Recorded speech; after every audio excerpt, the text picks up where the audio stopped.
પ્રસંગ 182 વગર અનુભવે પ્રભુમાં પ્રીતિ કેમ થાય? એકવાર બિનતી કરી, રાજ આપ કહો છો પ્રભુ પર પ્રીતિ રાખો, પણ વગર અનુભવે પ્રીતિ કેમ થાય?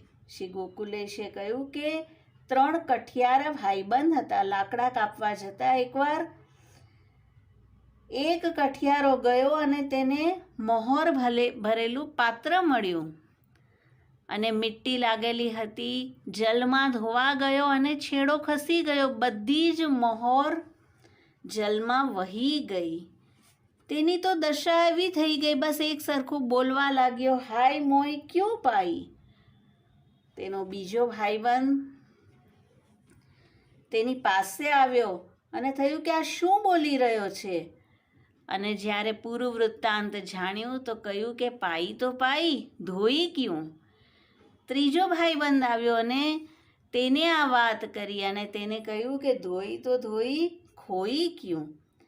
તો મહોરને તો બાકીના 2 કઠિયાર ભાઈબંધે જોઈ પણ નહોતી, પણ એકે જોઈતી અને તેમાં તેનું ચિત્ત એવું લાગી ગયું હતું કે તેની સાથે કેવલ રહેવાથી બાકીના 2ને પણ મહોરની કલ્પના થઈ અને તેવો અનુભવ થયો. તો આપણે પણ જે મનોરથ કરશું, મનોરથ પણ એમને એમ નથી થતા. જ્યારે શ્રી ઠાકોરજી કંઈક આપણી પાસે કરાવવા ચાહે, શ્રી અમનાજી હૃદયમાં ભાવનું દાન કરે અને પછી આપણે કોઈ મનોરથ કરી શકીએ, તો તે આપણને પૂર્વમાં કરેલી કંઈક સજાવટની, કંઈક સામગ્રીની અને પ્રભુ સાથે માણેલા કોઈક લીલાની અનુભૂતિ કરાવી દેશે. ત્યાર પછી પ્રસંગ 192. જેને નિરખતા પ્રભુ યાદ આવે તે તાદ્રશી.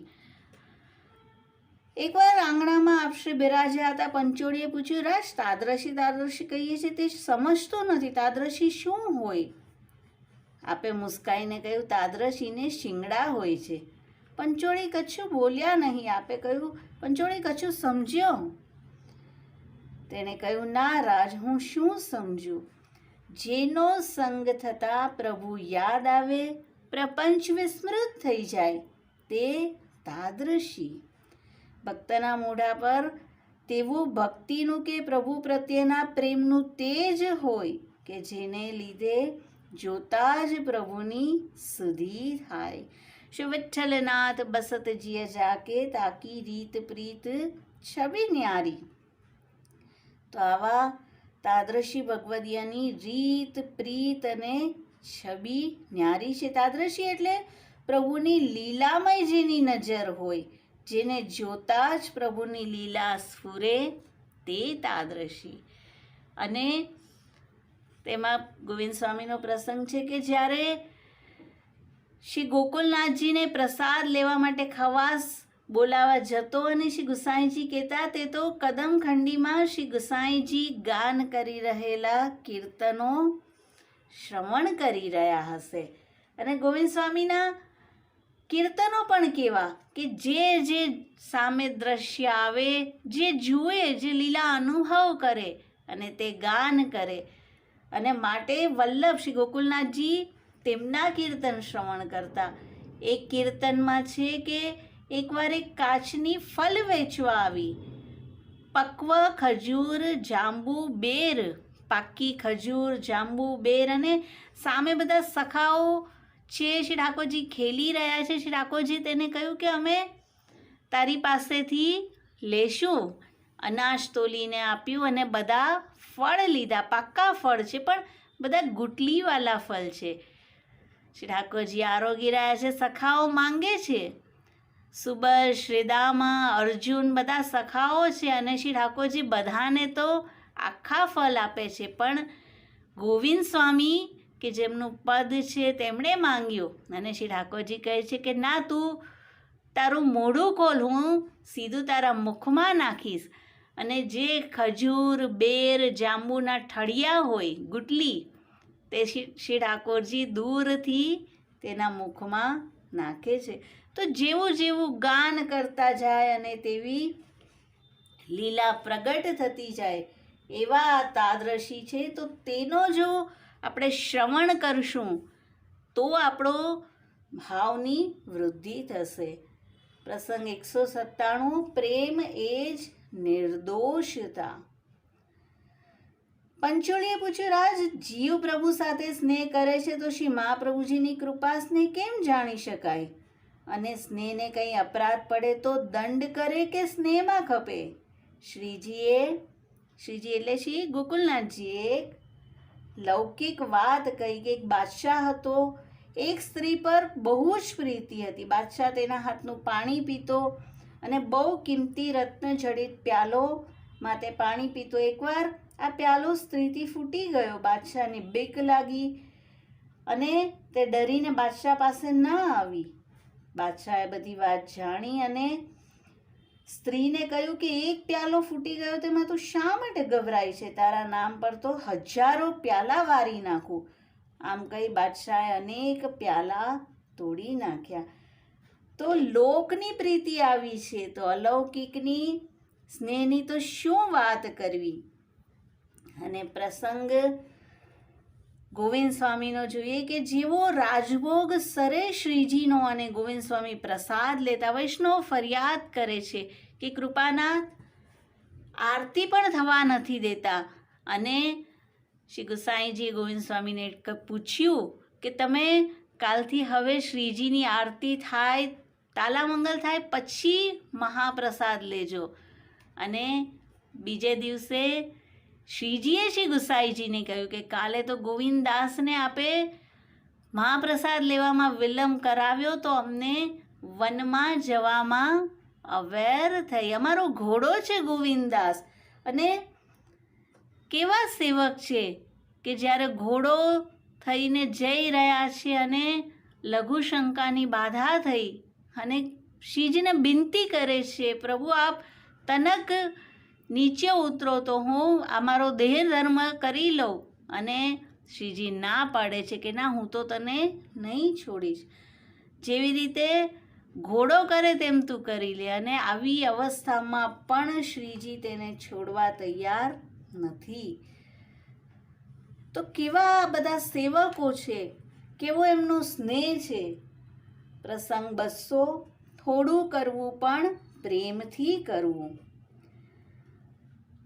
અરણ્યમાં કોઈ તલાવડી હોય, તેમાં જલ હોય અને કોઈ મુસાફિર જલથી તરસ્યો શ્રમિત આવે તો જલ જોઈ પાન કરે તો તેના માટે સ્વાતિ સમાન જલ થાય.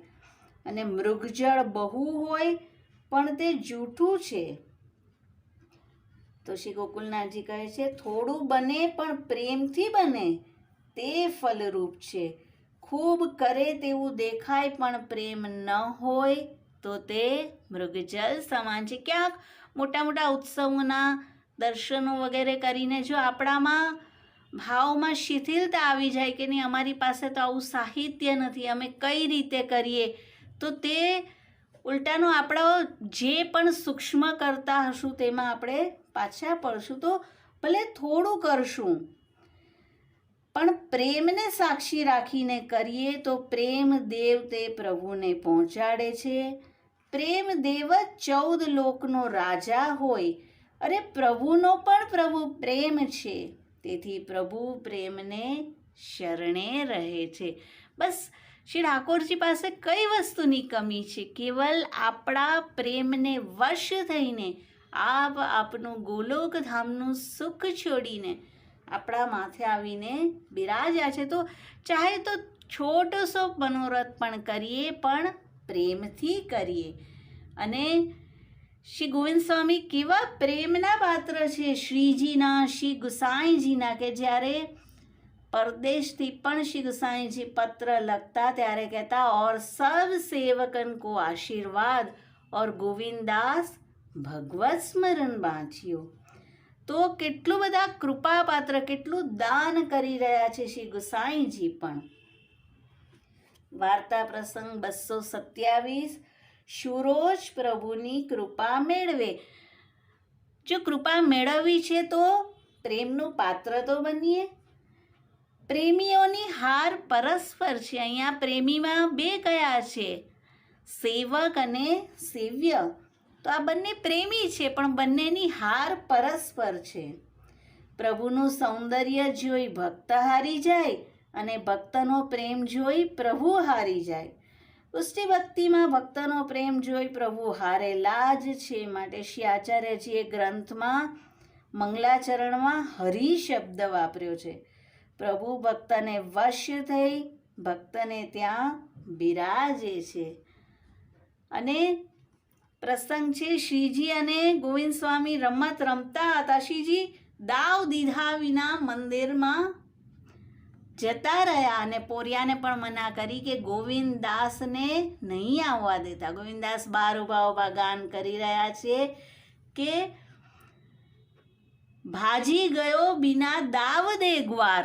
આ ગ્વાલ તો ભાગી ગયો અને મારો દાવ પણ ન આપ્યો, અને કબહુક તો નિકસે ગો, ક્યારેક નીકળશે ત્યારે હું મારો દાવ લઈ લઈશ. પણ શ્રીજી તો ક્યારેક નહીં, તરત જ પાછા બહાર આવે છે કે ના ના ગોવિંદદાસ, હું હમણાં જ તને દાવ આપું છું, મારાથી પણ તારા વિના નહીં રહેવાય. તો આવું છે પ્રેમ. પ્રસંગ 268. પ્રેમ જીરવવો કઠિન છે. એકવાર શ્રી ગોકુલેશ ગાદી પર બિરાજ્યા હતા. ઉત્થાપન સમય હતો, આંધી આવી, વૈષ્ણવોએ ટેરો તાણ્યો. તે વખતે આપે વાત કહી કે એકવાર આંધી આવી, એક વ્રજવાસણ બહાર નીકળી હતી. આંધીથી કશું સૂઝ્યું નહીં. આથી વચમાં ગલીમાં આવીને હાથ પકડ્યો. તેની આંખો લાલચોળ થઈ અને તેને કહ્યું કે તું કોઈને કહીશ નહીં. વ્રજવાસણ ઘરે ગઈ. સાસુએ પૂછ્યું તું ક્યાં ગઈ હતી? આ સાંભળી તેનું ગળું રૂંધાઈ ગયું અને દેહ છૂટી ગયો. પ્રભુ કયા સમયે કોને સ્વરૂપાનંદનું દાન કરે છે તે કહી શકાતું નથી. વ્રજવાસણનો હાથ વંટોળિયામાં શ્રી ઠાકોરજીએ પકડ્યો છે અને શબ્દ દ્વારા સર્વાંગે આનંદનું દાન કર્યું. આનંદ કોઈને કહેવાની ના પાડી તો સાસુએ પૂછ્યું તો જવાબ કેમ અપાય? તો આપણો આ જે અધિક માસનો જે સ્નેહ છે આપણા પ્રભુ સાથેનો, તે એકાંતિક હોવો જોઈએ. ક્યાંય આપણે બહાર તેનું પ્રદર્શન ન કરતા ફરીએ. તો પ્રેમ આવી વસ્તુ છે કે તેનો સ્વાદ જીરવવો કઠિન છે. અને શ્રી ગોવિંદ સ્વામીએ પણ સરસ લીલાના 252 પદ રચ્યા હતા.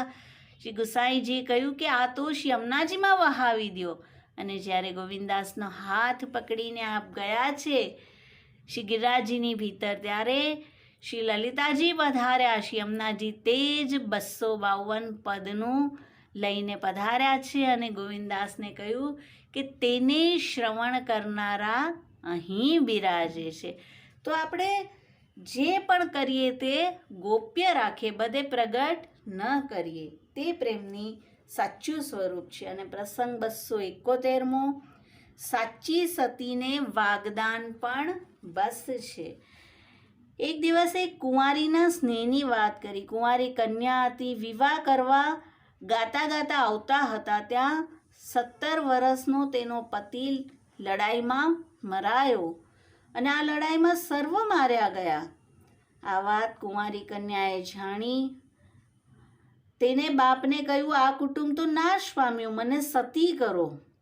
બાપના મનમાં એમ થયું કે આવતા વર્ષે તેના બીજા જોડે લગ્ન કરશું. કન્યાએ કહ્યું હું બીજી જગ્યાએ વિવાહ નહીં કરું. ત્યારે બાપે તેને કહ્યું બેટી તું રહી. આટલું સાંભળતા જ તે બેટીના પ્રાણ નીકળી ગયા. તો પ્રેમનું દાન એક જ સ્થાને થઈ શકે. અહીંયા કેવળ વાગદાન હતું, પણ ખરી સતીને તો વાગદાન પણ સાચું પ્રેમદાન છે. તો આપણો સ્નેહ આપણા સેવ્ય સ્વરૂપમાં એવો લાગેલો હોવો જોઈએ કે પછી કોઈ અધિક પ્રલોભનો આપણને આપણા શ્રી ઠાકોરજીથી દૂર ન કરી શકે. ગોવિંદ સ્વામીની બેટી જ્યારે આવી હતી સસુરાલથી અને કાનબાઈએ કહ્યું કે હવે તો બેટી આજે જઈ રહી છે, તેનું તે કશું સમાધાન કર્યું કે નહીં? અને ગોવિંદદાસ કહે છે મન તો એક જ છે કે જે શ્રીજી પાસે છે, હવે બેટીમાં કેવી રીતે લગાડું? તો આવો સ્નેહ છે ગોવિંદદાસ અને શ્રીજીનો પરસ્પર.